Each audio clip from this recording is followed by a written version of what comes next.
What if we've misunderstood the sky completely? Not because we lacked evidence, but because we asked the wrong question. For decades, people have asked, "Are we alone?" But maybe that was never the right question.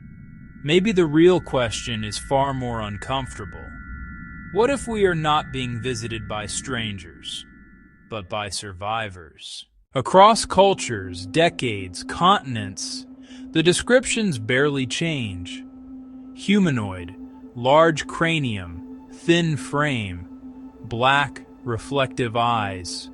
Not reptilian, not insect-like, not mythological, human, unsettlingly human. And here's what makes it disturbing. They don't look like conquerors. They look like what we might become if we stop needing muscle and start depending entirely on mind. Modern physics does not dismiss this idea. Space and time are not separate domains. They are interwoven. Warp the structure of space, and you distort time with it, which means movement is no longer about speed. It's about topology. A civilization advanced enough wouldn't travel across distance. It would fold the path. Arrival would precede departure. And suddenly, decades of unexplained aerial phenomena no longer require fantasy. Instant acceleration, no inertia effects, no propulsion signatures, no shock waves. Not because physics is broken, but because our interpretation is. We assume movement must obey our limits. What if it doesn't? But here is where the idea becomes dangerous.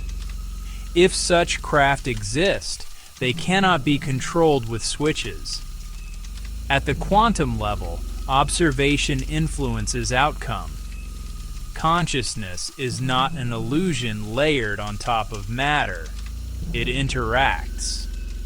If awareness can influence probability, then a sufficiently advanced system could use thought as an interface, not symbolic input, direct coupling, which leads to evolution. If humanity survives long enough, if we replace physical labor with automation, if cognition becomes our primary advantage, the body will adapt. Less strength, more neural capacity, reduced emotional signaling if communication becomes internal. Over thousands of generations, the human form will not resemble today's version. It will look refined, efficient, possibly expressionless. Look again at the reports. Large heads, minimal bodies, opaque eyes.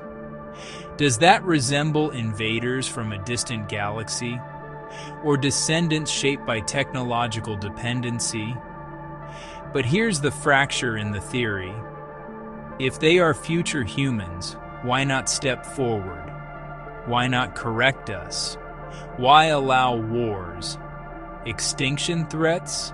Environmental collapse? The popular answer is paradox. Intervene too directly, and you erase your own existence. But that explanation is convenient. It assumes the future cares. What if it doesn't? What if the only priority is continuity, not morality? Stability over compassion, survival over empathy. In that case, intervention would not aim to save everyone. It would aim to preserve the timeline that produces them. Which means some collapses might be necessary. Some civilizations might be allowed to fail. Silence, then, is not kindness. It's selection. Not every version of humanity survives. Only the one capable of sustaining the loop. This reframes the entire narrative. They are not explorers. They are auditors. Not gods. Not guardians. Filters.